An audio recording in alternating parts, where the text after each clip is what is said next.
Ladies and gentlemen, please welcome our moderator, author and content creator Isabel Brown. Joining her for the Families for the American Dream are Rebecca Lichtwerk, Cheryl Hines, and White House Press Secretary Caroline Leavitt.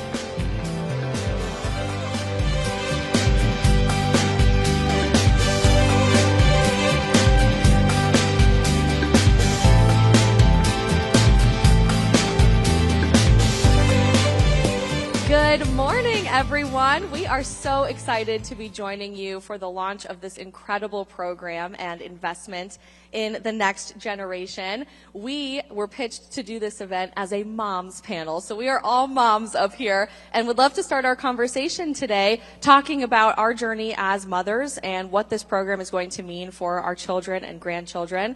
To start, if you're unfamiliar with me, my name is Isabel Brown. I'm a content creator and the host of The Isabel Brown Show with the Daily Wire, a daily show geared towards Generation Z, where we discuss a whole host of cultural issues every day, from religion to politics, food, parenting, dating, and everything in between. But much more importantly, I am a mom to a beautiful 9-month-old little girl who just fell asleep backstage, or she would be sitting out here with us. Her name is Isla, and between my husband's job here in the administration in D.C. and my work, we are a very, very busy family, constantly plugging in our family to a greater service to this next generation, but so excited to be teaching our children every step of the way what it means to create the American dream, both in our home and around the country. So very excited about this program. Rebecca, how about you? I am a mother of two, a 6-year-old boy and a 2-year-old girl, and I'm also 40 and pregnant. I'm due in June, the beginning of June, another summer baby. I'm so delighted to be here, and I'm so happy that everybody is here as well, because it seems like we're all on the same page as far as how important this is for our children, how important this is for the future of America. And a part of our children's future is making sure that they have opportunity. And obviously when you have money, it's a tool, and you have way more opportunity. And so, I'm so happy. I'm calling him Grandpa Trump because I feel like he's giving my child, something like a nice gift. So I'm just so thrilled to be here and share more about, the importance of this Trump accounts. Well, hello, everybody. I'm Caroline, for those in the crowd whom I have not met, and it's great to see so many beautiful babies here today. They offered to bring our children. Isabel brought her perfectly behaved, beautiful daughter who's sleeping backstage. They said, "You can bring your son." I said, if I brought my 18-month-old son, he would be diving off of this stage. He would be pulling our hair. He would be crazy. Boys and girls are very different, and I'm going to soon learn that myself. I have an 18-month-old, and then, of course, one on the way. So I'm due in May, and very much looking forward to having a daughter. I'm very excited and proud to be here on behalf of the President in the White House today. The Trump accounts are an incredible initiative, perhaps the most pro-family initiative, one of the many pro-family initiatives this President has worked very hard to deliver upon. And I was so honored to really have a first-hand seat to watch how hard President Trump and the White House worked to get this initiative signed into law, and to really see this idea grow into a reality, to bring us here today where American families across the country can literally sign their children up for these accounts, which will lead to future investments, the reawakening of the American dream in this country. So it's just an honor to be here as not just the White House press secretary, but also as a mother, and sitting beside the great Cheryl Hines, for those who don't know. Well, thank you for that introduction. Yes, my name is Cheryl Hines. I am a mother of 7. My daughter... God bless. Thank you. Hold for applause? No. Okay. My daughter, Catherine, is here today. Kat, you want to stand up and wave to everybody? She doesn't, but she will. I had one child, Catherine, and then when I married Bobby Kennedy Jr., he had 6, so together we have 7. And as I'm reminded, I am also a grandmother of 3. I don't feel like a grandmother. That's why it's hard to. You don't look Thank like one you. either, girl. It took you long enough to get there. But yeah, so we have a very big family, and it's there's always something going on. And like you were talking about, as a mother, as a parent, you have a lot of responsibilities just trying to get through the day sometimes. And then when your child turns 18, they are going off on their own as an individual. So as a parent, all of those years, you're trying to pave the way for them, to teach them, to let them become more and more independent. And I love this program because it's not about red or blue politics. This is about every American having a start, having an investment in their future from the time they're born. So I know that we're going to talk about it, but that's why I wanted to be here today, because I think that's very exciting. So exciting and very important. Caroline, let's start with you just on some of the nuts and bolts of the program itself. You have a beautiful baby girl on the way, which is so very exciting. So I imagine you will be signing your daughter up for a Trump account. How do families do this logistically? Yes. So I will be signing up my daughter for a Trump account. What perfect timing, am I right? But this initiative, I would encourage everyone, if they have not, and I would encourage the media in the back as well, to please take a look and cover trumpaccounts.gov. This is the way that families across the country can learn more and can actually sign up for the accounts. And I know the Department of Treasury and the IRS have worked incredibly hard to upscale their web design and website to ensure that this is as easy and accessible as possible. I'm blown away by the website. I tweeted it out on my own account this morning because I really think it's important for people to see how easy this initiative and accessible it is. The website design is just beautiful. It's forward looking. It's futuristic. It's as easy as an app on your iPhone, to make it really simple for parents who, to Cheryl's point, are so busy, and filing taxes for many is, it can be a headache, but this is something to really look forward to. And so for families with children and newborns who are eligible for that $1,000 really startup bonus, that seed in the account to get this investment started, it's an incredible thing that so many parents across the country can take advantage of now. And even if your child was born outside of the eligibility years, you can still sign up for an account at any time, and you can start that seed fund with your own investment. I also just want to point out how incredible this initiative is because it brings the private sector and the federal government together, which is something President Trump does best. He is a businessman at heart. He is running the federal government like it's a company, trying very hard to, cutting through the bureaucracy and the waste and the fraud. And this program, this initiative, is an example of seeing philanthropists and businessmen and women and entrepreneurs come together with those at the highest level of government to do what's right for American families. So also big thank you to Michael Dell and his wonderful wife and the Dell family, who have been just a huge part of this, and all of the other successful Americans and companies who have generously donated. Two stats I want to point out, if I could. I like to bring the receipts when I know the press will be in the room. 38% of Americans don't own stock, but with these Trump accounts now, every single newborn child within the years of eligibility will be invested in the stock market. And I think that's a really beautiful thing. And I know Secretary McMahon at the Department of Education is working really hard to sort of upgrade our curriculum across the country, allowing states to lead first so that children can learn about the stock market, can learn about our economy, can learn about these basic life skills that they should be taught in our classrooms. This is something our children are going to be learning about for generations to come and benefiting from themselves. And then secondly, this statistic blew me away so much, I had the fact checkers fact check it again, but it's true. As parents, if we make maximum contributions to our child's Trump account, the projected value will be nearly $1.1 million by the time they are 28 years old. That is incredible. By the time your child is 28 years old, the Trump account could earn them up to $1.1 million.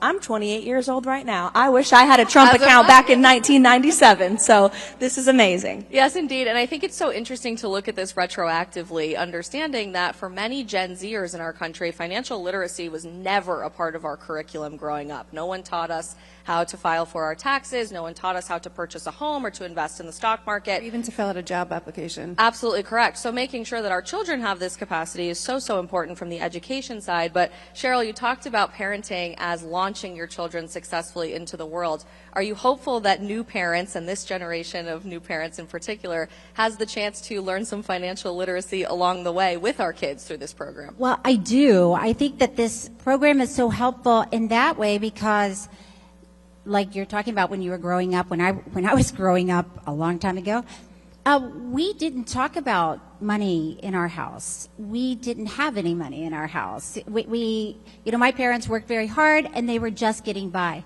But even to talk about finances, to talk about money was so stressful. And it was stressful because we just didn't have any. So to start an account that has money in it, that is going to be that child's account, is such a great way to introduce finances, financial literacy, financial independence, and a great time for parents to be able to talk about it with their children. And, we all know every child develops differently at different ages.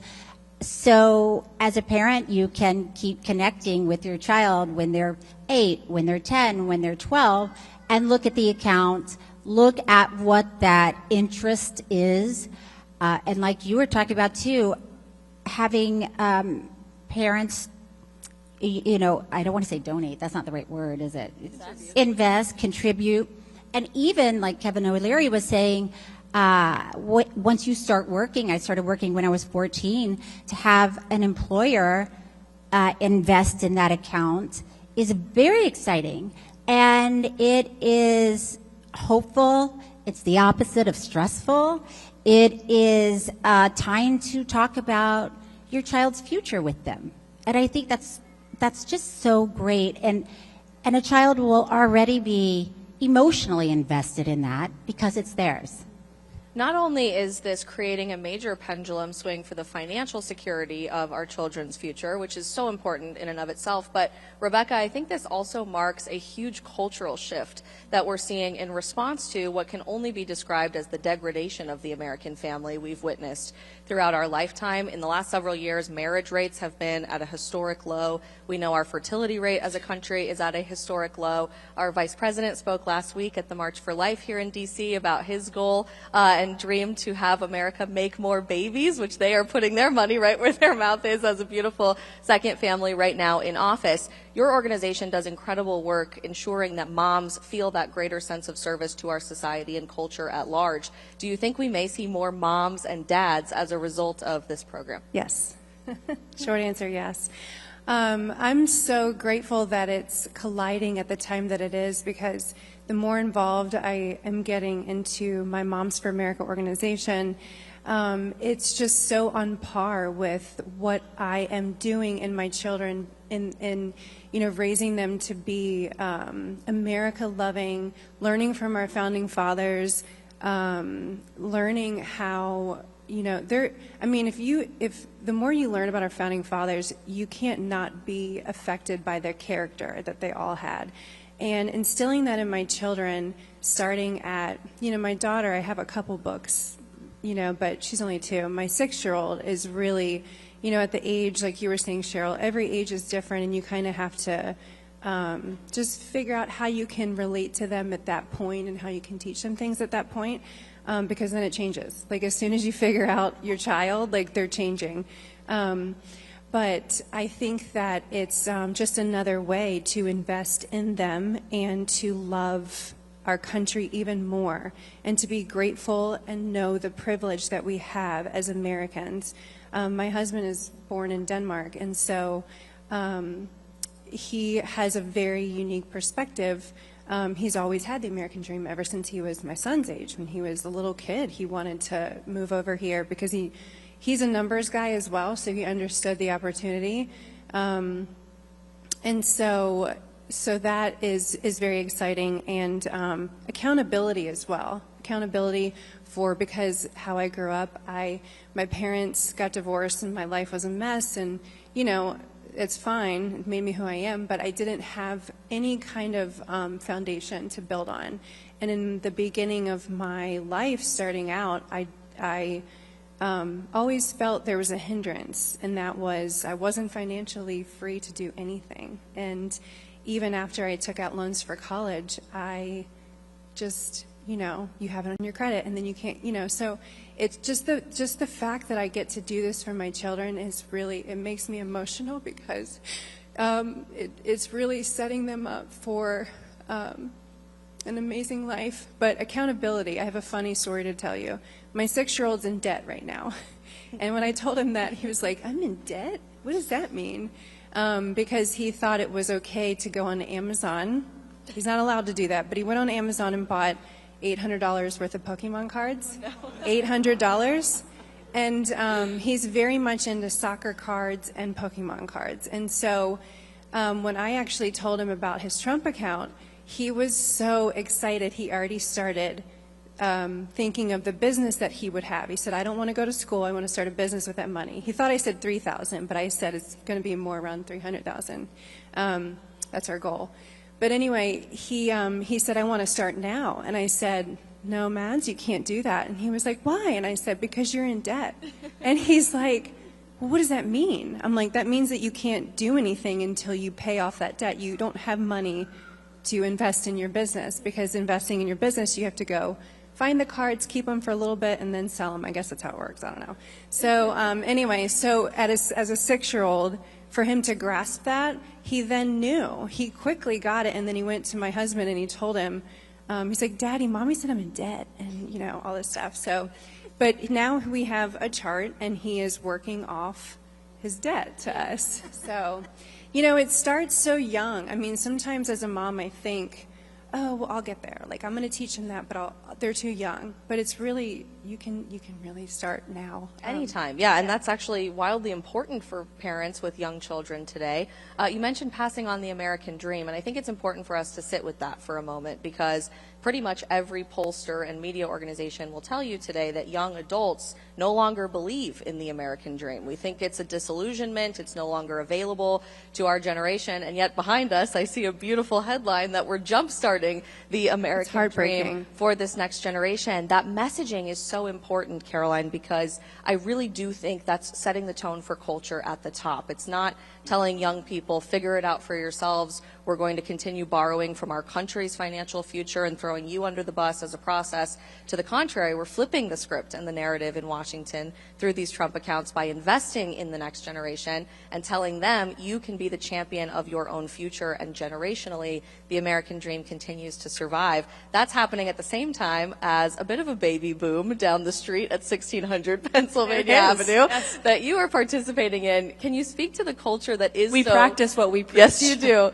Can you speak to that culture that is so pro-family and how that's manifesting in so many different policies like this one? Yeah, absolutely. Well, there is a very pro-family culture in the White House, and I credit the president to that, and also our great chief of staff, Susie Wiles, who really just encourages and supports all of us as young parents.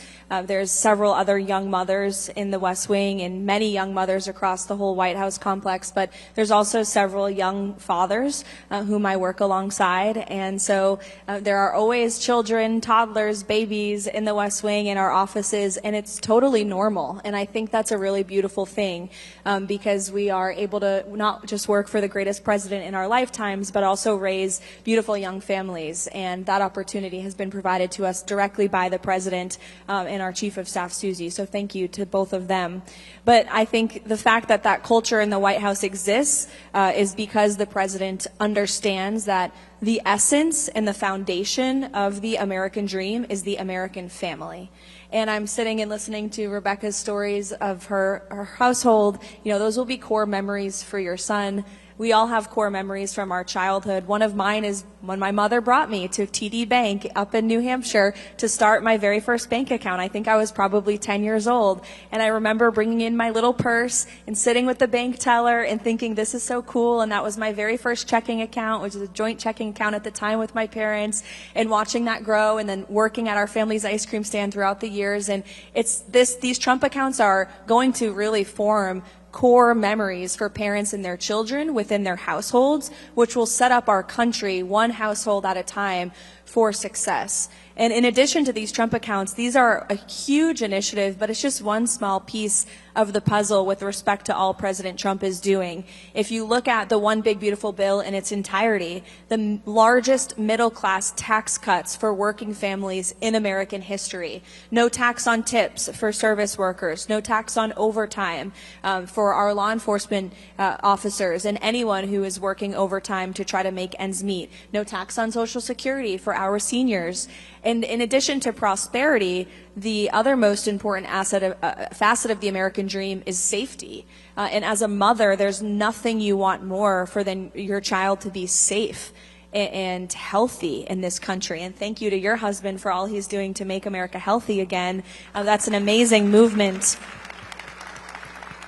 that the president promised and he delivered by appointing your husband and all of the great work they're doing at HHS. But I think safety and health and prosperity are really the three things as parents you want the most for your children. And if you look across the board at all of the policies this president is implementing, from Trump accounts to border security to working with local law enforcement to make our cities safe places for American families, removing dangerous, violent criminals from American streets, and again, making America healthy again. Just everything this administration is doing is restoring the American dream, and it's very exciting to be part of. And it really does start inside the White House. Caroline and I, if you didn't know, met when we were interns for the White House in 2018. We started from the bottom together, Isabel. Life is crazy how it all works out. And back then, you know, it was classic DC work culture, I think still. It always is, whether you're on the Hill or the administration. You want to be the first one at work and the last one to leave, really prove yourself, and it's always been that way in this city.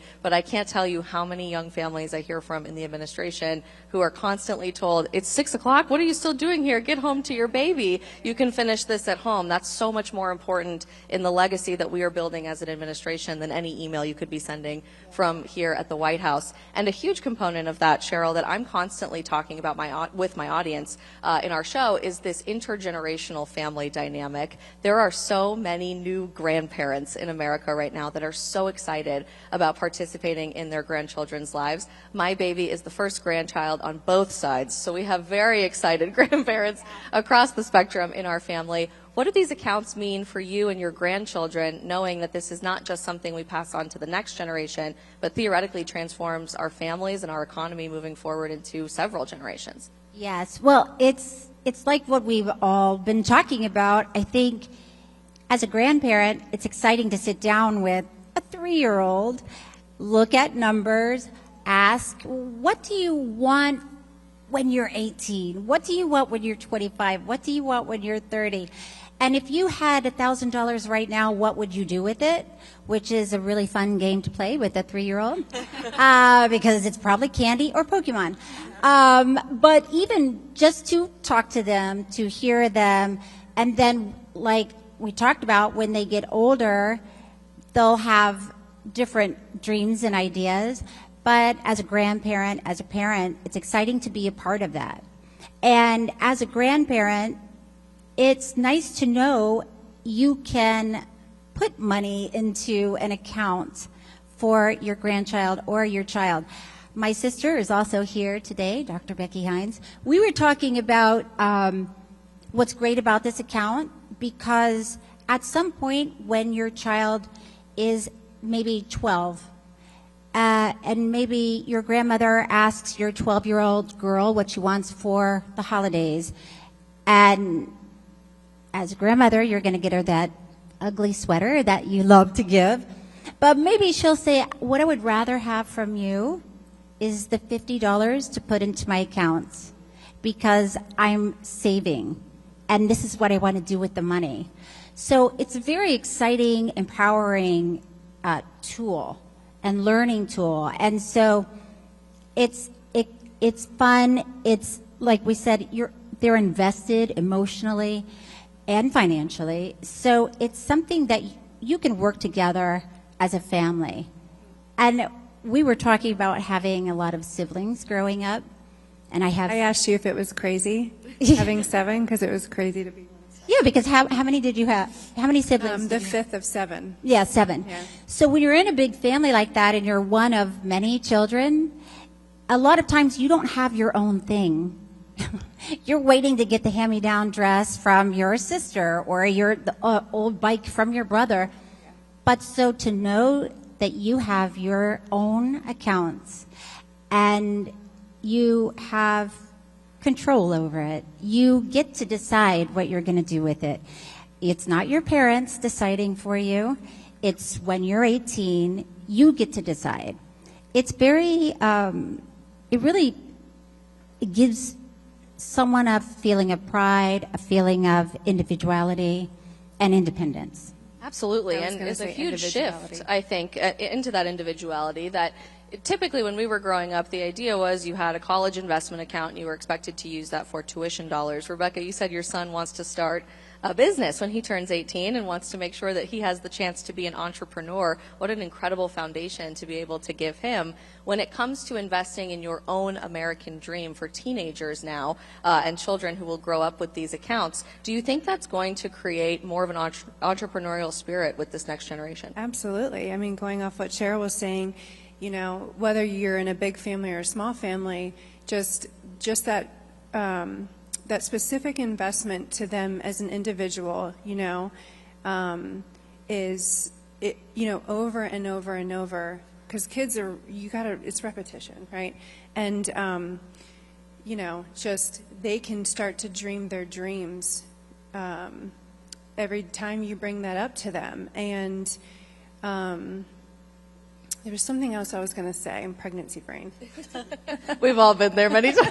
I hear that too. But yeah, I see that in my son because, you know, but I really want to bring up the Moms for America organization because I really encourage everyone to visit the website if they can. If you are, they have a Grammy Grizzlies group too. So Grammy Grizzly, Cheryl. Sounds fun.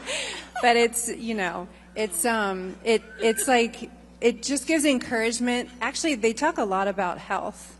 I'm sorry, I know that's not the most flattering. No, I enjoy the name. It's a privilege. It really is. It's it is a privilege. I actually wanted to ask you that. Do they call you Grandma, or what do they call you? They call me Share Bear. Share Bear. You are a Grammy Grizzly. That's perfect. I am a bear. You're right. Share Bear. That's so cute. That's powerful. I love it. But you know, I can't help but think of that when I think of the talks that I will have with my children for their investment account. You know, because it just goes back to the foundation of the dream that our founding fathers had, you know, and yeah, so.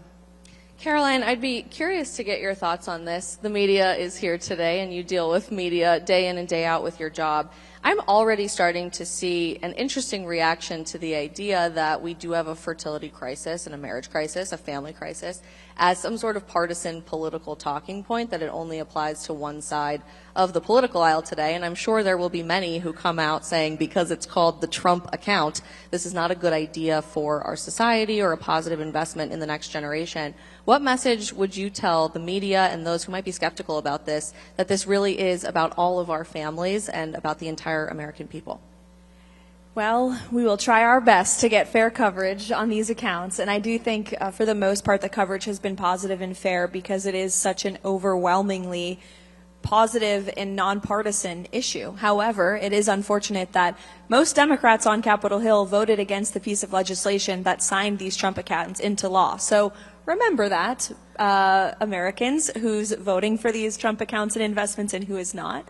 But I would just add that it is unfortunate the bias in the legacy media. We do fight it every day, but I would encourage everyone who's here to please cover this fairly and honestly, because this is an incredible initiative that really has the potential and the power to change lives. And that's why the president is showing up here today. We've already done a few Trump account events with him over at the White House, but he wanted to come in just a few minutes, I believe, to speak with all of you directly about this again, because it is such an incredible achievement for our country and for our children. And it's something that, to Cheryl's point, red or blue or nonpartisan, I think all Americans can and should be able to celebrate, and that includes those in the media.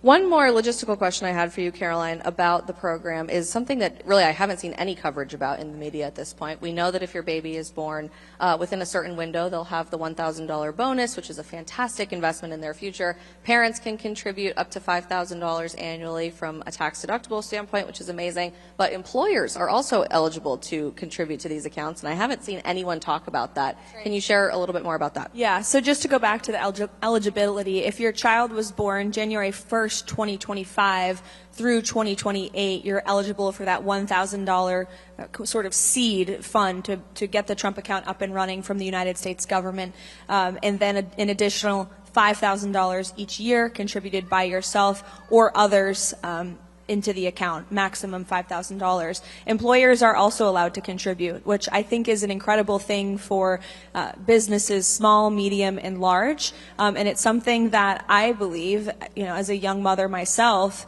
and having a lot of friends who work in the private market and private sector, employers should use as a recruiting tool. I mean, how wonderful when you are trying to hire the best and brightest talent coming out of our colleges and universities to really use this as a recruiting tool for these young people who want to work at these big companies and corporations.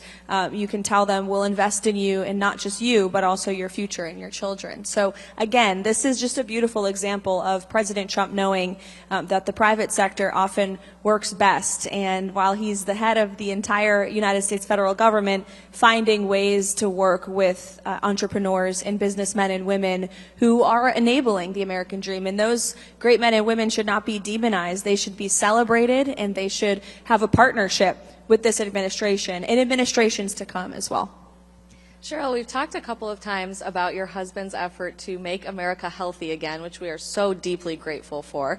And I'm curious to get your perspective on financial security as an element of that. Health certainly is multifaceted when it comes to what we eat, the pharmaceuticals that we take, our mental health and spiritual health. But what will this mean for the next generation of Americans? I think it really speaks to mental health. Like I said, when I was younger, and when you don't have money, it is very stressful. And it's hard to talk about. You internalize it. You oftentimes don't, if you're a parent, you're not sharing that with your children. So this is a positive way to talk about finances, to plan for the future, to have peace of mind. Even as a parent, I could probably name 50 parents who have kids who said, the day they're born, I'm going to start an account. But the day they're born, you're already working 24 hours a day, and that may not have happened. And so for a parent, it gives you a peace of mind that there is an account there for that child, only for that child. So it brings you a sense of calm. You're talking about money in a positive way, which brings you some mental health ease. So I do think when you're talking about MAHA and you're talking about a healthy lifestyle, that also includes finances, because you can take care of yourself all day and eat right and exercise, but if you are under so much stress because you don't know how to make financial decisions, it will affect your health. So I think this program is, like we're saying, it's bipartisan. It's not about politics. It's about children and families, and I think it's really a great program. In our last few minutes together, I would love to switch gears a bit as we await the president's arrival here to just ask what this is going to mean for moms and what legacy you all are leaving as a mom for your family. Parenting has been so demonized in so many different ways in our culture throughout our lifetime, and I think young women especially have been told such negative things about the experience of raising the next generation, of experiencing pregnancy, and all of the beautiful things that come along with that. We have 2 pregnant moms here on stage today, and very busy women. We're all working women in our own way, but I think we would all say our family is certainly the most beautiful thing that has ever happened to our lives. So if you can share a bit about what that means for you and how you will encourage the next generation to experience that for themselves as well, that would be phenomenal. Rebecca, we can start with you. Thank you. So I never really knew who I was until I became a mom, and I know that may sound corny, but it's absolutely true, and I didn't know what I was capable of either until I became a mom. And going back to what Cheryl was saying, I will testify on that. That was me in my 20s and even into my early 30s, mostly my 20s, when you should be like, this is me, it's my life, I'm going out into the world. But I didn't have that. So, but yeah, it's motherhood for me has been a constant refining process, and it's never done. Like God does so many things through my children, to me as a person, and you never know how many faces selfishness has until you have children. And you're like, I'm starving and I'm tired. When is it about me? But, you're always putting them first. And it's the biggest sense of purpose I've ever felt. And it's the biggest dump of joy at the end of the day. And I've done a lot of cool things in my life, but there's absolutely nothing that I can compare it to. It's the most rewarding thing, and it's also has a very, there's a stigma attached to it. Like, your life will be over if you have kids, or you're not going to be yourself anymore. But that's right, you're going to be someone better. You're going to be someone way better, and you're going to meet a part of yourself that you were destined to be. And again, I don't want to sound so corny, but it's really by God's design. Yeah. We are the life givers. We are the heartbeat of the home, and we're the heartbeat of the nation. And we are responsible. We have the privilege to have the responsibility of investing in little humans that love you so much and putting them out into society. And if we just get back to that, I think that is another, part of the equation in America. And I just want to point just one thing. Like George Washington, his mother was, you can go throughout his journals and things, and he loved his mother. His mother did everything to, create who he was, really. And I didn't even know this. He was about to join the British Royal Navy. Did anybody know that? And she was like, I don't think so. You're going to pray, and you're going to ask for God's direction. And so he did. And so anyway, that, knowing that about our history, I think is very important for moms as well. And there's just so many people, not just in America, but around the world that had, such a big impact in shaping world's history and American history. Yeah, I don't think any of us could have said it better ourselves. So very powerful. Thank you all so much for your role in serving our country in different ways and serving your beautiful families. And thank you again to President Trump and to our Treasury Department for this incredible investment. Thank you. Thank you all. Thank you.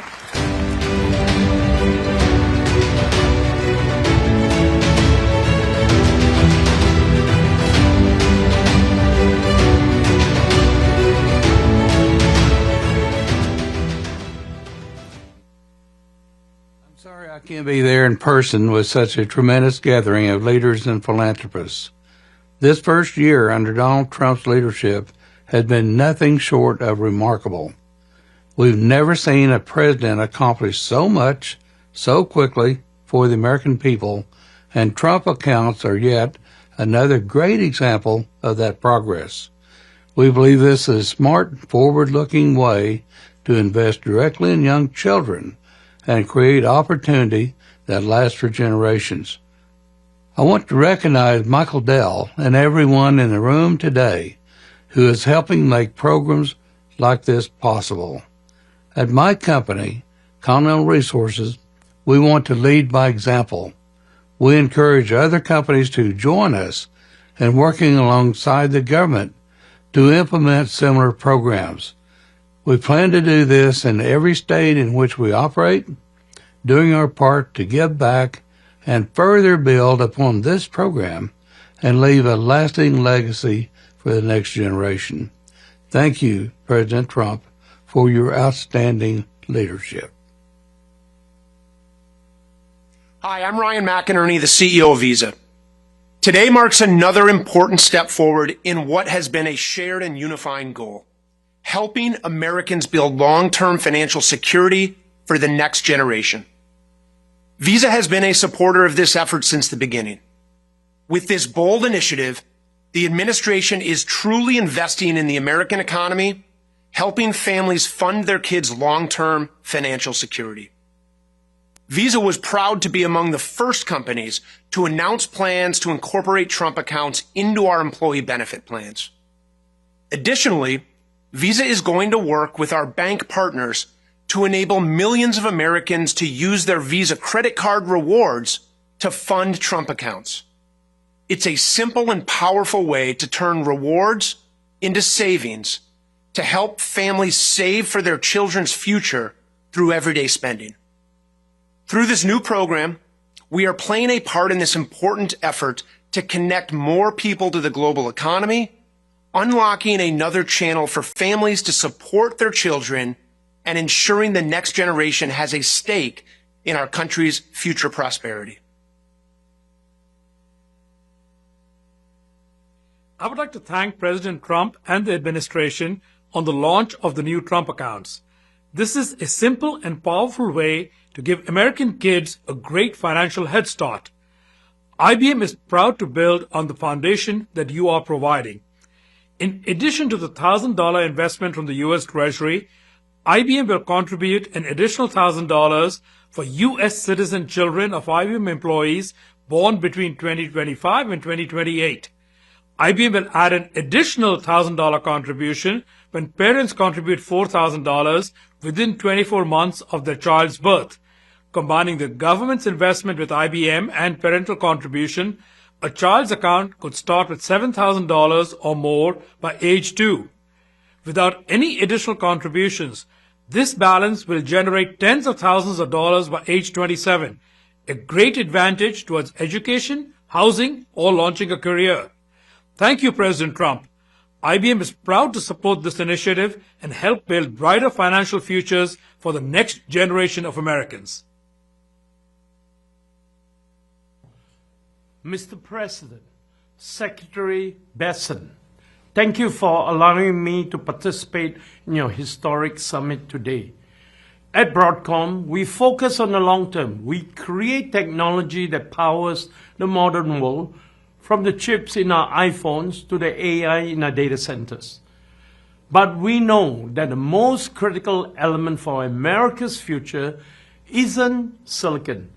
It's the financial security of our next generation. The Trump account program is a visionary step towards making every American a shareholder in our nation's prosperity. It ensures that as our economy grows, driven by the very AI and semiconductor breakthroughs we develop, every child will have a front row seat to that value creation. So today, I'm proud to announce that Broadcom is joining this mission. For every child born to our U.S. employees in 2026 through 2028, Broadcom will match the federal government's contribution with an additional $1,000 deposit into their Trump account. Combined with the President's generous grant, this will give the children of our employees a good start to building their own foundation for a bright future. And by doing this, we aren't just matching a contribution, we are investing in the future engineers, entrepreneurs, and leaders who will keep America the most innovative nation on earth. Thank you.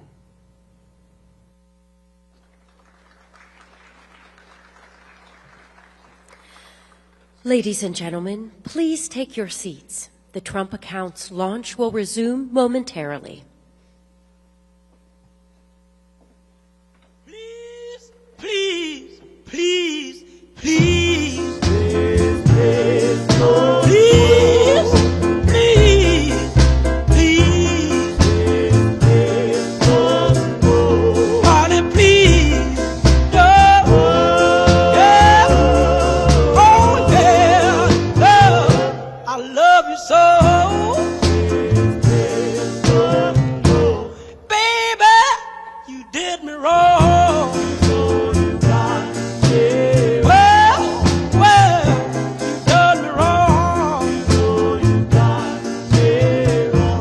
So you done me wrong. Well, oh yeah, took my love, now you're gone. Please, please, please, please, please, please, please, please,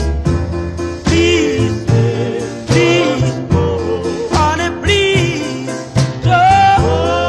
Well, oh yeah, love, I love you so.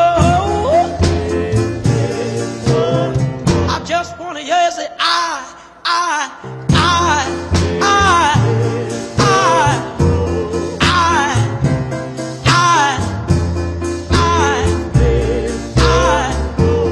honey, please, don't. Oh yeah, well, I love you so. Baby, take my hand. I wanna be your lover man.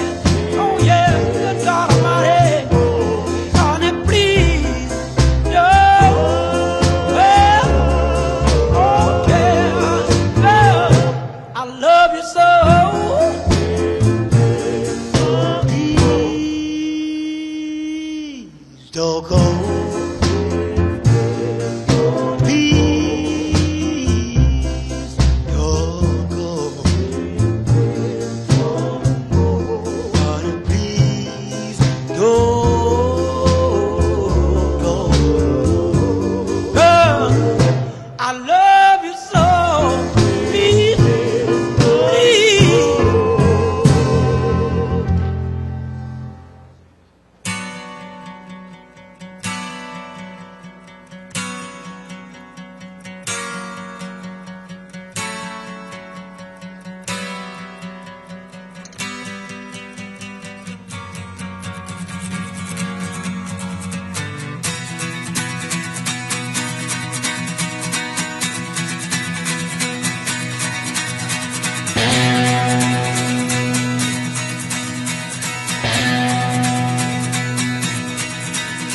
Ever since I was a young boy, I played the silver ball.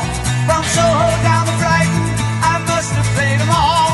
But I ain't seen nothing like him in any amusement hall. That deaf, dumb, and blind kid sure plays a mean pinball.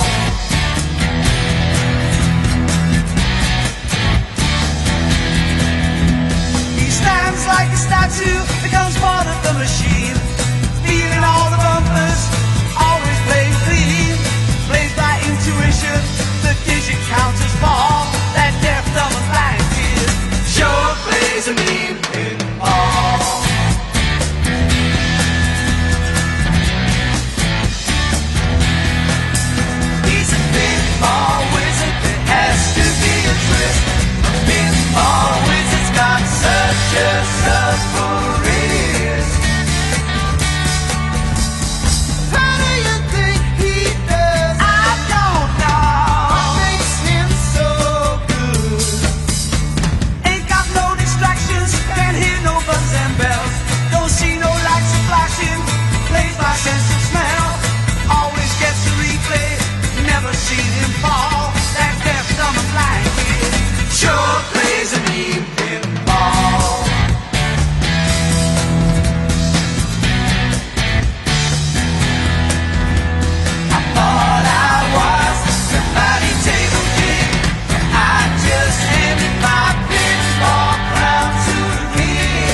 little fingers, never seen him fall. That deaf, dumb, and blind kid sure plays a mean pinball.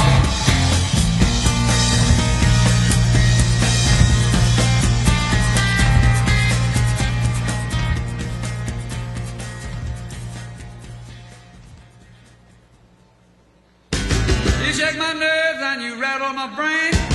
Too much love drives a man insane. You broke my will, but what a thrill. Good in this wreckage and quitting balls of fire. I let that love all I thought it was funny. You came along and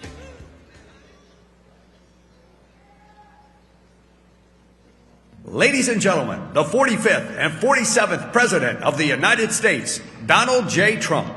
And I'm proud to be an American, where at least I know I'm free.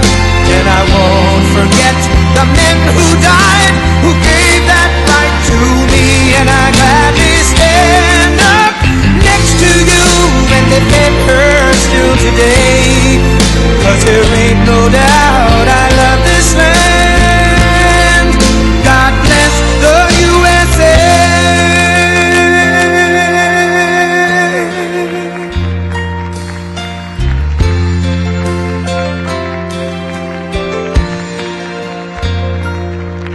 From the lakes of Minnesota to the hills of Tennessee, across the plains of Texas, from sea to shining sea, from Detroit down to Houston and New York to LA, where there's pride in every American heart, and it's time we stand and say that I'm proud to be an American, where at least I know I'm free. And I won't forget the men who died, who gave that right to me. And I gladly stand up next to you and defend her still today. 'Cause there ain't no doubt I love this land. God bless the USA.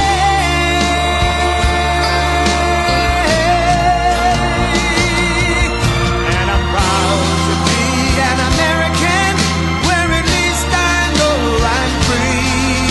And I won't forget the men who died, who gave that right to me. And I gladly stand up next to you and defend her still today. 'Cause there ain't no doubt I love this land. God bless the USA.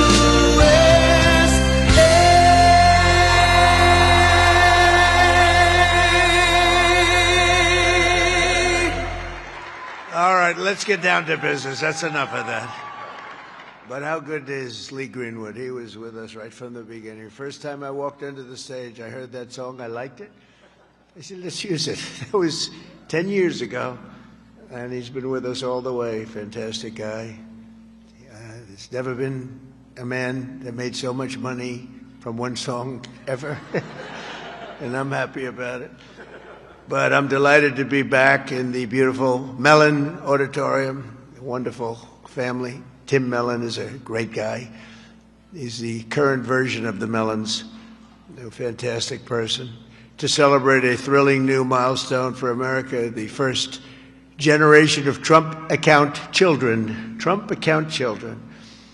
For the first time ever, we're going to give every newborn American child a financial stake in the future, head start at life, and a fair shot at the American dream, something people don't talk about so much, at least not for the last 4 years they haven't been, but now they're talking about it big. This last period of time, it's been unbelievable.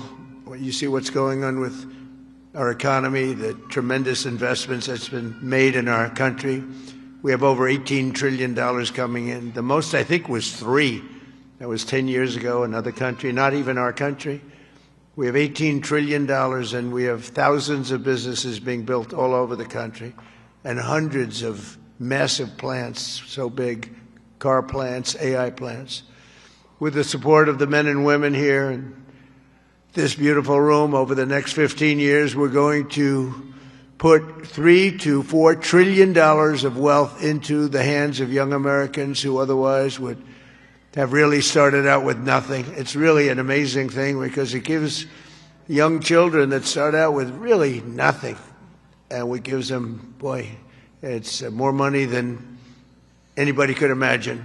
From their standpoint, they'll have a real start in life, and that's why decades from now, I believe the Trump accounts will be remembered as one of the most transformative policy innovations of all time. And I've done a lot of them. The tax cuts, we've done a lot of them, more than I think anybody. And I think this is going to be one of the most outstanding. Last summer, I signed the great, big, beautiful bill delivering. It made this possible, too. It actually made this possible. Without it, we wouldn't have been able to do this. Delivering the largest tax cuts in American history, including no tax on tips, no tax on overtime, no tax on Social Security for our great seniors. And, you know, we did another thing. When you buy a car now, you get a deduction on the interest payment if you borrow money. So think of it. Rich people get so many deductions. I'm the king of deductions. I love deductions. But people, middle-income people, never had a deduction before. Now they're getting a deduction on interest. They buy a car. That's going to have a huge impact on the automobile. By the way, there's one proviso. It has to be made in America. If the car is made in another country, no thank you. But they're all going to be made in America pretty soon because we have factories coming in from Canada, Mexico, Japan, Germany, all over Europe. They're all coming here to make their cars because they don't want to pay tariffs. Very simple. It wasn't very complicated. You'll see those numbers starting to produce. That's why you see these massive construction numbers, and soon when those things start opening, you're going to see employment and you're going to see wealth creation for middle-income people like you've never seen before. Every single Democrat in Congress voted to raise taxes on hardworking citizens. Their whole campaign was raise taxes. I've never heard of it before. All my life I grew up, and I hear politicians, we will cut taxes. This is the only group I've ever seen, we're going to raise your taxes. No wonder they lost. Actually, there were other reasons also. But together with the majorities in the House and Senate, we overcame their obstruction, and we put more money into the pockets of every working American than anyone thought even imaginable. Perhaps no provision of the great, big, beautiful bill will prove more consequential than Trump accounts. Under this program, the U.S. government will automatically create a tax-free investment account for every newborn American child, something that nobody really would have even thought of. There were some brilliant people that thought of it for a long time. They're here with us today. We're going to introduce a couple of them. But nobody really, I mean, I've had friends at the top people in business. They came up to me, whose idea was this? This is great. They said, I never thought of that. We'll fund those personal accounts with a seed contribution of $1,000, which will compound and grow over the course of their lives and could grow into very, very substantial numbers. Parents, employers, churches, states, and loved ones will also be able to add up to $5,000 in additional money for those accounts. And with every modest contribution, Trump accounts should reach at least $50,000 in value by the time the child turns 18, and could be very substantially more than that. With slightly greater contributions, the typical account will grow to $100,000, $200,000, and can even grow up to past $300,000 per child. And we think the most likely cases in the $200,000, $300,000 range. The size and scale of this wealth will dwarf all government programs ever created to benefit America's youth. There's never been anything like this. That's why everybody's talking about it. Even really people that truly hate me are making this investment. One person hates my guts. He put $1 billion into it. I said, you must like this program a lot because you can't stand me. I said, I do, but I do like you more than you think.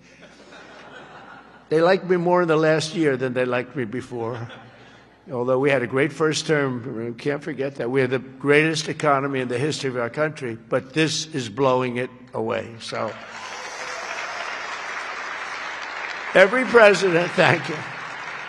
Every president in modern history has left our children with nothing but debt. But under this administration, we're going to leave every child with real assets and a shot at financial freedom. We'll ensure that Americans don't just end their lives with a nest egg, but instead all Americans will begin their lives with a beautiful nest egg. There's never been anything quite like this. I want to express my tremendous gratitude to a very special couple who believed so strongly in this vision right from the beginning that they personally donated $6.25 billion. That's $6,250,000,000. Even the 250 is a lot of money when you think. I mean, you know, Nikki, do you hear that money? That's big even compared to rapping, all the money she makes. She's hearing a number like that. She'll say, how many songs do I have to make to catch that? But amazing thing, $6,250,000,000 to fund Trump accounts for an additional 25 million children aged 10 and under. And that's Michael and Susan Dell, two incredible people. Where are you, Michael? Where's Michael? Stand up, Michael. What a great guy. What a great guy. You know, I tell you, he didn't do it for his business. He did it, I guess, probably would have been better off not to. That's a lot. But you know what? I hope everybody goes out and buys Dell computers. My son, I told you, Barron, he loves that computer. I don't know what the hell you're doing to it, but he likes it. But I just want to thank you very much, and Susan. It's unbelievable, really unbelievable what you've done. So Michael and Susan made this donation in recognition of America's 250th anniversary because there's no better way to honor America's history than to invest in America's future. That's what they did. And this is perhaps the largest, one of the largest certainly, but perhaps the largest private donations of all time. That's a lot, $6,250,000,000. And somebody did say that. A friend of mine, very rich, he's going to put up $100 million. And he said, geez, you know, think of it, the 250 that Michael has is a lot more than mine. And I haven't even talked about the $6 billion.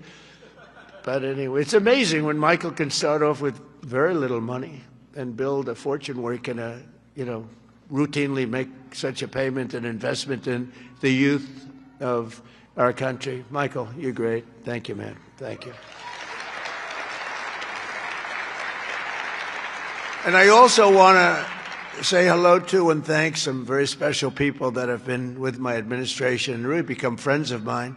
On occasion, I have little arguments, but generally, I would say really good. And and start off with a man who's doing a phenomenal job, Treasury Secretary Scott Bessent. Scott, thank you very much, Scott. And he loved this right from the beginning, Scott, right? He saw this and he said, wow, what a great idea that is. This is, hundreds of thousands of dollars by the time they reach 18, but we can go 21. They can keep it in longer. But he saw this right from the beginning. He said, wow, this is great. And we have some other ideas that will be great, but this was one that just hit everybody. This was an easy one to think about. And again, that bill allowed us to do this. Otherwise, can you imagine trying to get this approved by Democrats and Republicans? Let's get together. We got it done. Also, a man who's made your life much easier because those of you that are building plants and equipment so you can give your money, ultimately you're giving your money away anyway, no matter how much you make. But he's made it a lot easier. Approvals for big plants used to take 20 years, 25 years, and then you'd get rejected, actually. You'd go 20 years environmentally and they'd reject you. You finally, if I think of it, a guy starts young, he starts an approval process. By the time he's middle-aged, they take a vote and he loses. It's not worth it. But we have a man that's getting these things done in a matter of weeks. And the biggest plants in the world are being built right now, and he's getting them done fast. He's getting electric plants built so that we can buy them. They're paying for them. They want to pay for them so they can open up their AI plants and they can open up their automobile plants, and lesser so. The automobiles, believe it or not, take much less electricity. You're going to have to tell me why you need so much electricity to create information. I said, what's your primary product? Information. Oh, I see. Information. It better be damn good information for the kind of money. But Lee Zeldin is a star, and he has been incredible. Thank you, Lee. And, I have to say this. Scott and I were talking about it. So Lee went out to California after the fire, which would have never happened if they would have let the water flow from the Pacific Northwest, which everybody's been telling them, including me. Now I just opened it up. We literally sent in the military to open it up. But if they would have let, you wouldn't have had the fires, because you would have had a little thing called the old-fashioned way, water in the fire hydrants, as opposed to empty fire hydrants. You would have had water, and most of the houses had the sprinklers on top. No, there was no water in their sprinkler in their living room. All those fires wouldn't have started. But they did start, and I will say that Lee, the most difficult permit was Lee. I went there a couple of days after the fire, met so many people on the streets. There were, in many cases, fairly wealthy people, some very rich people. Some of the best houses in California burned down. And I said to him, so what do you want to do? They said, sir, we want to start immediately. Well, we'll get you permits. Now, the hardest permit, Lee, was the federal permit. Is that right? He got everything done in 20 days, right? The whole thing? Is that a correct statement or less? 20 days. So he got everything done, 100% ready to go. And I went for a meeting, and this mayor, who's a grossly incompetent person, she said, we're going to try and have the permits done within 2 years. Remember that? I got into an argument. I said, you mean within 2 days, right? She said, no. And I'm meeting all these people as I'm walking along the streets with the fire departments and the policemen, and they're all devastated. They're still smoldering. They weren't even allowed to go in their property. The Environmental Protection Agency local said, don't go on your property, okay? We said, it's okay, don't worry about it. Any problem is gone. Any problem is burned. Any germs are burned.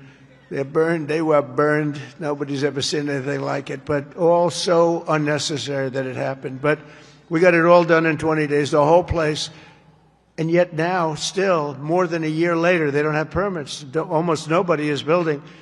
So I haven't told this to Lee Zeldin yet, but I'm going to put you in charge of getting permits. I think we're going to override the local authorities, because they're never going to have it.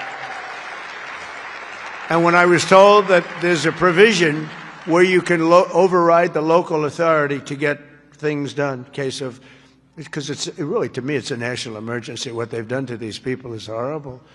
It's just horrible. And they'll still vote Democrat. Can you believe it? After all, it's just, they get used to it. Although I must say we converted many. We'll probably convert a lot more. But I just want them to get into their houses. And I don't want a big section of the area built into low-income housing. They want to put low-income housing right smack in the middle of it.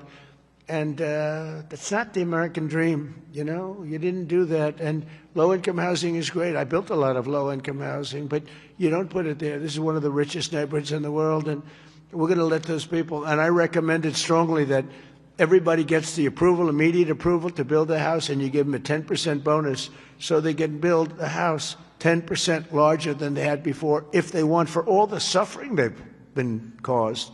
So they can build a little bit bigger house. So, Lee, if you want, will you accept the job? He's under a lot of stress. Okay? All right?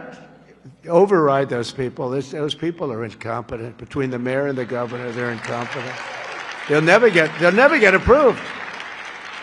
They'll never get approved. So do whatever you can, Lee. There's a provision that you're allowed to do it, and I'll sign it in 2 seconds, frankly. It'll never happen. I also want to introduce a man, Frank Pasigno. Now, if you met Frank, and if you knew Frank, he's quiet, but he's actually a stone-cold killer.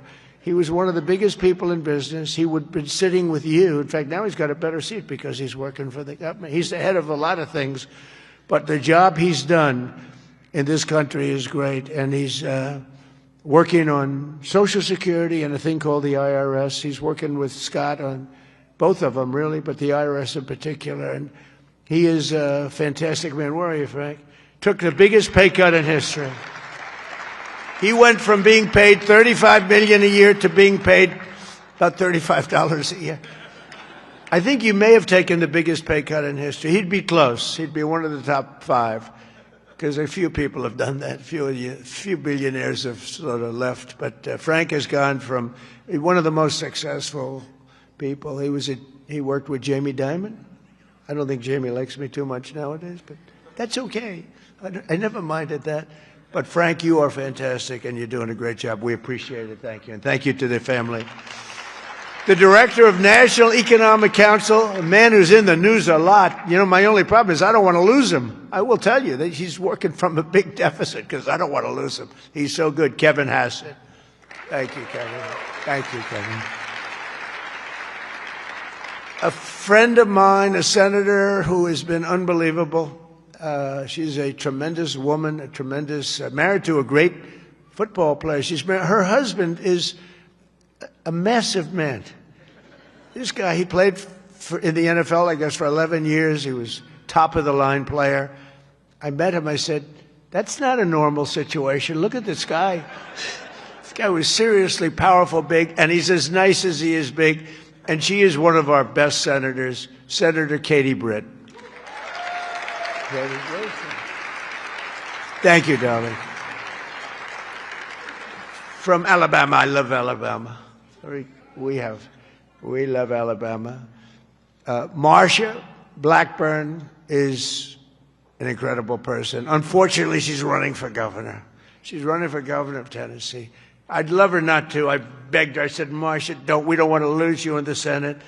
But I have to say they're lucky. They're lucky to get you because you are a talent and a great person. And you've been with me all the way, and I appreciate it. And you're a very special person. Marsha, stand up, please.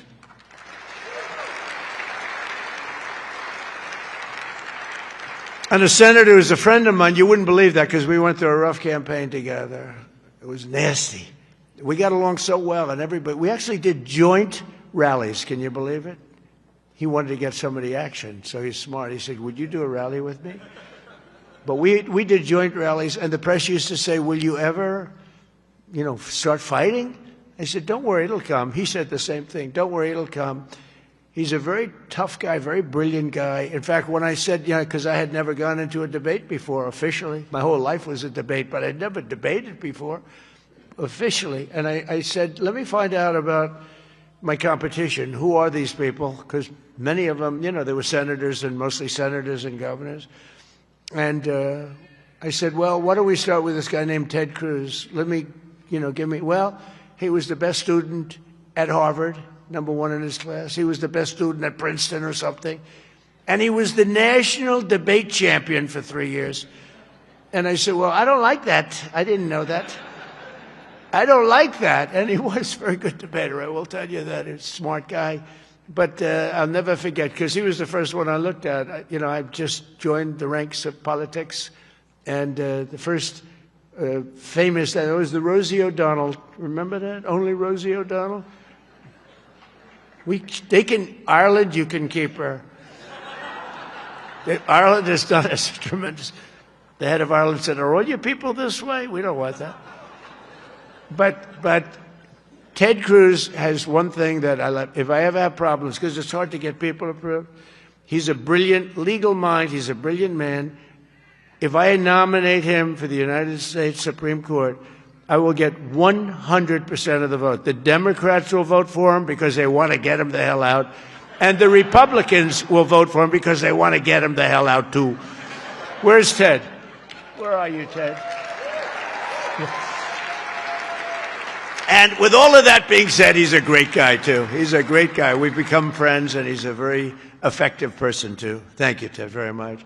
The man knows more about tax than anybody that I know. Jason Smith, congressman, wonderful person. Thanks, Jason. Thank you, Jason. Great job. Idaho Governor Brad Little, terrific guy. Thank you, Brad. Georgia Lieutenant Governor Burt Jones, who hopefully will be the governor of Georgia very shortly. They have a big race. He's leading by a lot in the polls. He was outstanding as a lieutenant governor. He's great everywhere, and I've endorsed him fully, so I don't want to, do anything that you don't know about. I have given him my complete and total endorsement. Burt Jones, where are you, Burt? Thank you, Burt. Great guy. Chief Design Officer of the United States, Joe Gebbia.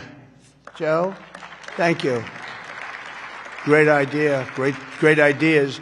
Also, we have Mr. Wonderful, Kevin O'Leary. I like Kevin O'Leary. Where's Kevin O'Leary? Come on. Kevin, it's so nice. He's with me 90% of the time, but when he's with me, he's really with me. Great. And we got the TikTok deal done. Who the hell thought we could do that, right? I know. I wish he wanted to buy TikTok so much, and I would have done it, but his price was slightly lower. Slightly. He's fantastic. What a good, you're an entertainer, businessman, you had the whole quality, so I know what you did. Having done The Apprentice, I see you on television, you have what it takes, right? So I appreciate it, and thanks for all the nice things you do. And Cheryl Hines, where's Cheryl? Wow. Married to a very, very powerful, important man. And I said, I'll tell you, Bobby, she's strong. I watched her in an interview. I said, Bobby, you keep him in line, don't you, huh? She said, yes, I do. She's got no choice. He's doing a great job, and so are you. Yeah, he's doing a great job. He's doing a very different kind of a job, too, and he's doing things that people have wanted to do for a long time. And they didn't have the courage, so say hello to Bobby, okay? We're also pleased, my daughter, she went crazy when she heard that this was happening. I want to go. You know, she happens to be in the wrong state right now for that, but when she heard that there's a certain person that's here who's the greatest and most successful female rapper in history, Nicki Minaj. Come on. And, you know, and Nicki makes a lot of cash. Not as much as Michael Dell. Not quite. Not as much. But that's okay. But Nicki makes a lot of money, and she's generously stepping up. She's investing hundreds of thousands of dollars in Trump accounts to support the children and really the children of her incredible fans. That's great. Focus on that. Why should you give to somebody else's fans? Give to your fans. I like that. But and I just think she's great. You know, I've been hearing so much over the years, because I didn't know Nicki, and I've been hearing over the years she's a big Trump supporter and a Trump fan, and she took a little heat on occasion. Her community isn't necessarily, I tell you, we did pretty damn well with that, with your community, as we say. But Nicki has been an unbelievable supporter. She gets almost as much as Mr. Wonderful over here. He's been another one that's been so good. But I'd like to ask you to come up, Nicki. Come on up. Come on. She's been such a great supporter, and a great supporter of Trump accounts.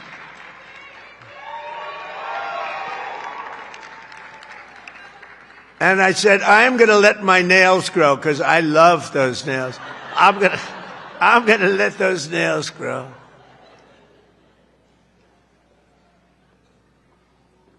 She's so good. She's been MAGA. What can I say? She's been with us all the way. Right, Alex? She's been with us all the way. And just want to thank her. And it wasn't so easy. For you, it was easier, right? You want to come up? You want to come up? Mr. Wonderful, come on up here. You've been terrific. Come on up.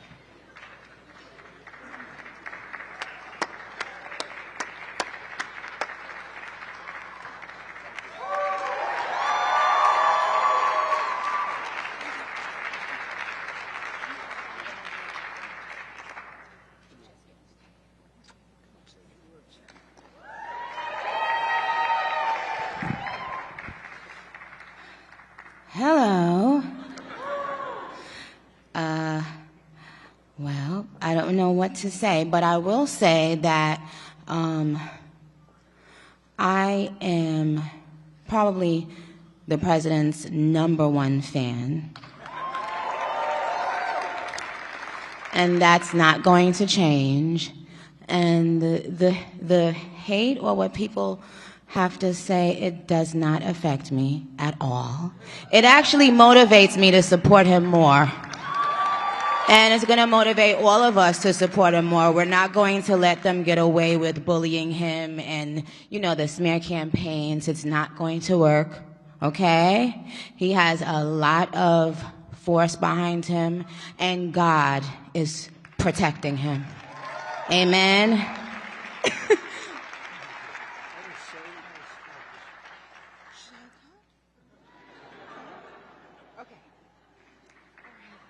Thank you. Thank you.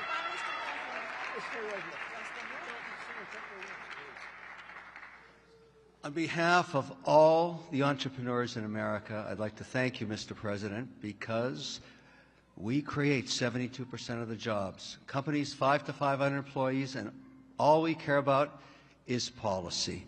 We love policy, pro-business policy, and these accounts are fantastic for independence and support. I thank you very much. It's all about the entrepreneur, and I think you know that, sir.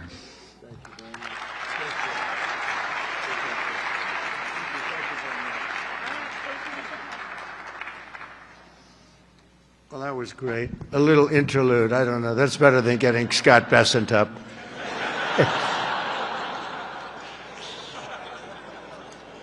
Thank you both very much. Two terrific people. When Trump accounts officially launch on July 4th of this year, every parent will be able to activate their accounts and access the funds at the trumpaccounts.gov. So it's all set up, all ready to go. It's beautiful. The site is beautiful. On that glorious day, we also expect to have commitments from generous private individuals in all 50 states, and they'll be making additional contributions for children in their own states. And already legendary investor Ray Dalio has pledged to adopt the entire state of Connecticut. That's pretty good, Michael. And thank you very much, Ray. Great legend. And today, one of the original advocates of this program has agreed to adopt his home state of Indiana, Brad Gerstner. And Brad's here someplace? Where's Brad? Come on. I think Michael and Brad, would you come up here, please? Come up here. I mean, this isn't exactly Mr. Wonderful and Nikki, but I think they might be worth more money than Mr. Wonderful, right? These guys are worth a lot of money. But Brad is donating, listen to this, $250 to Trump accounts for all children under 5 in Indiana. So every children, all the children under 5, $250, and he'll be donating tens of millions of dollars more in matching contributions to millions of children all across the country. He's going to make a massive donation already. We know what it is. Brad is not only one of the most successful business people, he's the founder of the Invest America Foundation. And he's been working on this idea for years, and he was the one. He went over to see Michael. Michael loved it, and those two were a hell of a team, along with Mrs. Dell, who's been so great, Susan. I also delighted to report that dozens of major employers have signed up to add the Trump account contributions to their employee benefit packages, including Uber, Schwab, Charter Communications, and many, many others. And just today it was announced that Intel, NVIDIA, Broadcom, IBM, Steak and Shake, Coinbase, Continental Resources, and Comcast have all signed up for really big contributions. So I want to thank them. I want to have you two guys come on up. Would you say a couple of words? Brad and Michael, would you say a couple of words? That's a fantastic. Only Indiana. You can't do bigger. We love Indiana, but you know, how about Indiana, Iowa? No, we appreciate it. Big numbers. Thank you. Thank you. Well, 4 years ago, we set off on a journey to reconnect every child in America with the American dream. This president ran on a Main Street agenda that too many people had been left out and left behind. And his articulation of no tax on tips, that doesn't help rich folks. That helps those left out and left behind. No tax on Social Security, no tax on overtime. And when Ted Cruz authored the Invest America Act in the Senate, and Michael Dell partnered with me to bring the private sector to bear on this, we had the opportunity that this president was willing to sign. He immediately understood the impact. That this wasn't about the wealthy folks in America. This was about the 50 million American families who will be lifted up and reconnected to the American dream, because this is now the law of the land. Forevermore, every child in America, from rural Missouri to rural Indiana, from Trenton to Compton, is going to start off life with an investment account at birth, seeded with $1,000, where they privately own NVIDIA and Microsoft, all the greatest companies in this country, right? Not dependent on government, independent from government.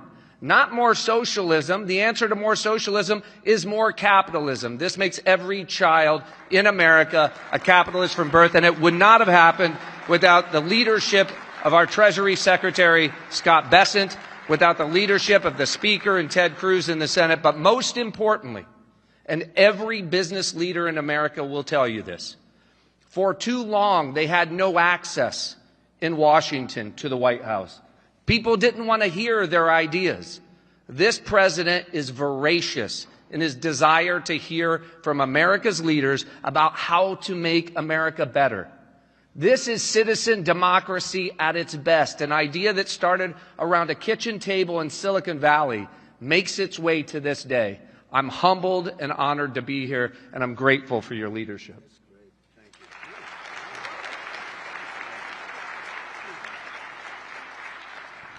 Thank you, Mr. President. As you heard from Brad, the fact that this bill got passed itself was a miracle, and it creates a platform for communities, for families, for corporations, for philanthropists to add to these accounts. And in not too many years, essentially every child in America will have savings invested in the greatest companies in this country. And that will change the face of this country over the next 10, 20, 30 years. We couldn't be more excited about this and the opportunity to make a difference. The best investment a country can make is in its people, especially in its children. And this creates an incredible platform for that to occur at enormous scale. And we're excited to see it all come together. Thank you all so much.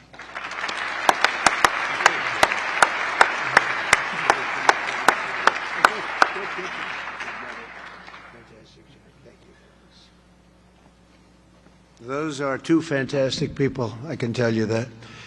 I want to give a very special thanks to some of the CEOs here this morning. Vlad Tenev of Robinhood, what a job he's done. Where's Vlad? What a job you've done. Young guy.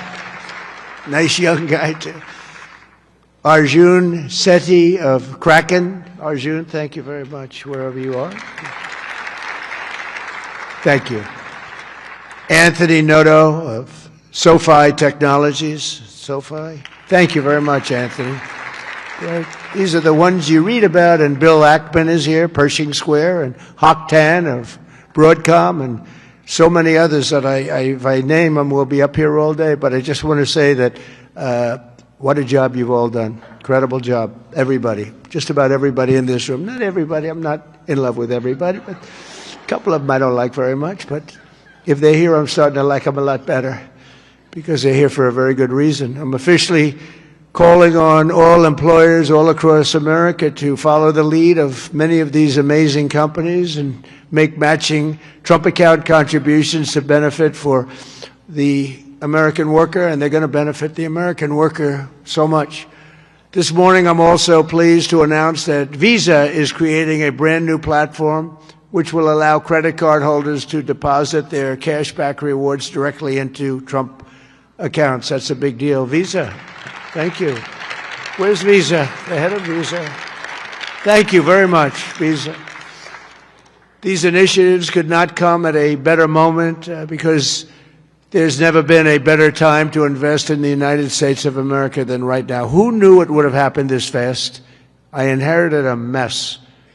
We were a country that was laughed at a year and a half ago. We were laughed at. Now we're the hottest country anywhere in the world. Nobody even close. So, who knew this was going to take place this quickly? Right, Michael? I didn't think it was going to go that fast. I knew we were going to do it, but I thought it would take a couple of years at least. Just a couple of days longer than the first year, so it's really amazing. And just this morning as I'm running out, I see the S&P 500 hit 7,000 for the first time ever.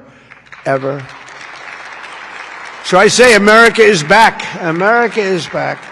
Since the election, the stock market has set 52 all-time record highs, adding $9 trillion in value.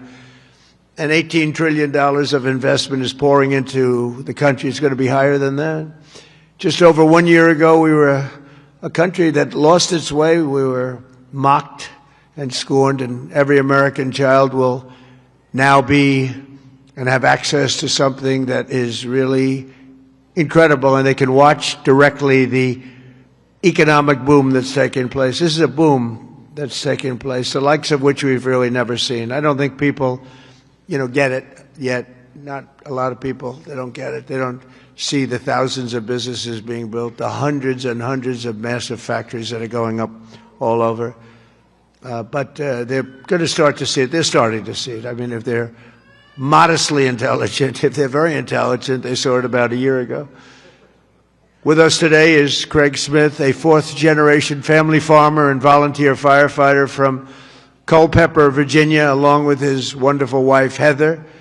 Craig and Heather have an 18-month-old son and a 1-month-old that they also welcomed just recently, twin boys.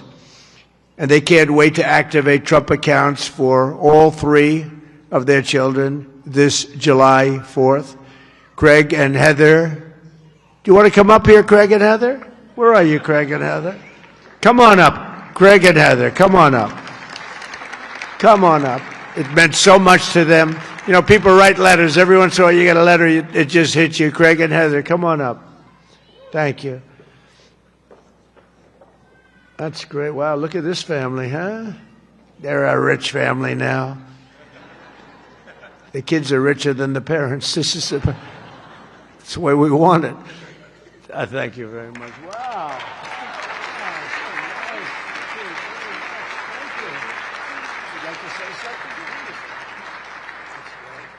We just want to thank President Trump for all of his hard work and dedication to American families and farm families like ours. Farming is not always easy, and sometimes margins are tight, so investments like this into our children really help us to buy diapers and formula and not have to worry about making financial decisions for them this early on. So thank you very much, President Trump. Thank you very much. Thank you very much. Thank you. Thank you very much. So nice. Also joining us today is the Goins family from Fayetteville, Arkansas. Charlie works in manufacturing, and he's here with his wife, Savannah, his high school sweetheart. In 2022, Charlie and Savannah opened their home to foster care, really expecting to take in 1 child, but soon they were taking in a family of 3 siblings and formally adopting them. A short time later, Charlie and Savannah also welcomed a biological daughter. Trump accounts will give each of these children a much better start in life. And Charlie and Savannah, where are you? Are you down there? Do you want to come up? Come on up here, Charlie, real fast. We're holding up a lot of big business people. We can't hold them up. Michael will take back his donation. Say what? I want my money back. Come on up here. These are great families, but there's millions and millions of families that are going to be so amazed and so happy at what's taken place. Sort of a miracle, I think. Nice to see you. How are you? How are you? Oh, look at that. So nice. Nice. How are you?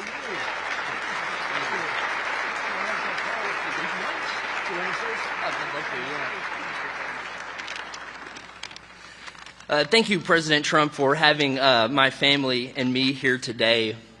My wife and I have spent the better part of our adult lives working to advance children in our community, and it was our faith that first led us to open our home to foster care, and it was God's plan that allowed us absolutely.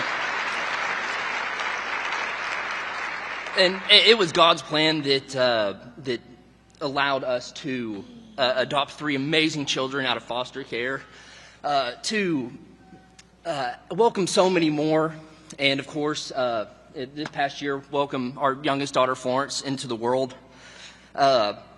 It's through our experience that we've seen how opportunity, or the lack thereof, can really impact a child at the very beginning stages of their life before they even get a chance themselves. And that's why, my wife and I, along with some of the work that the First Lady is doing, we are working to help foster families, and foster and adoptive families, and personally in our state with protections and support in our home state of Arkansas. Every child deserves hope, stability, and a strong chance at a future, a strong future.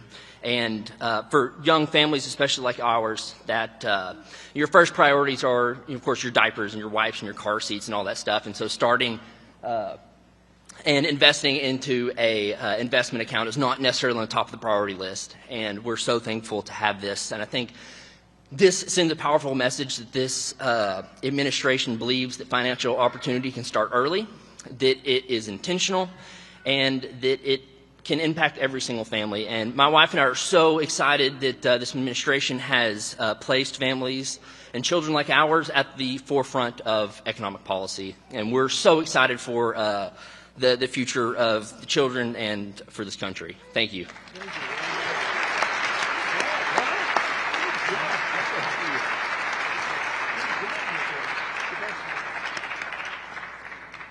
That's a great job. I was wondering how much longer he could. Did you notice it? It's getting heavy. It's still 50 pounds or something. Right? I said, how much longer is that? And finally, it broke loose.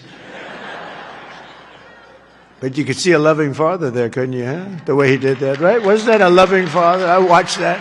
He was grabbing. That's a great family. Thank you very much, both. Beautiful. So in conclusion, the ultimate success of the Trump accounts will be measured not just in the wealth created. It will be seen in young people buying houses that they could never have even dreamed of buying. It'll be seen in diplomas earned, companies founded, families formed, and more babies born. It'll really be seen in something where you're given a chance. You're given a chance at life, a very good chance. Above all, the Trump accounts will help bring the hope and prosperity to every community that every community wants to see. And it'll bring back the American dream. The American dream is so beautiful. I would mention it all the time when I'm running. Whenever I run, I talk about the American dream because that's what we want to create. Others don't talk about it. But we have the American dream back, I think, now maybe better than ever before. For generations, Washington politicians have done nothing to take from the hardworking people of our country. They take and take. They do nothing but take. They've made workers' lives harder, sent prices higher, pushed your dreams out of reach. And both parties, they didn't do the job that they were supposed to do. Some were fighting, and sometimes we fight against some of the great politicians we have here. They fight with me, most of them, and we fight to make things better. But we run into walls of other politicians that either don't want to do something or they almost feel like it's a destruction of our country. But now we're doing something much better than giving the next generation a handout. We're giving them ownership of America's future so that they can grow up, chart their own destiny, and make our nation greater and stronger and better than ever before. So I just want to thank all of the people that participated today, the great business leaders, the great celebrities, and all of the people that are in this room. You've done so much. And I just want to also give a little bit of a shout out to a lot of great politicians that are right now voting on some very important measures, plus the politicians in this room. They have really worked hard on this. This is something that it's amazing that it got done. If you knew the political process, it was very complex, very hard to get done, to get all of those votes together. But we did it, and it's going to be great for America. And Brad and Michael, thank you both very much. Special, special people. Thank you very much. And God bless everybody in the room, and God bless America. Thank you very much for being here. Thank you. Thank you.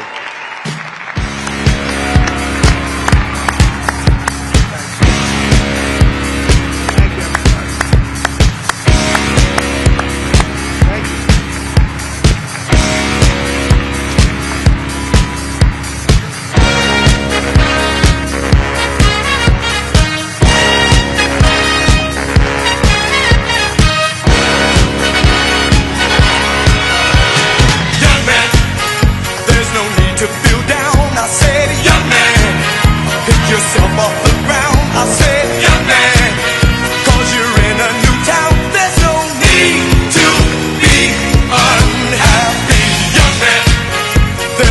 wish you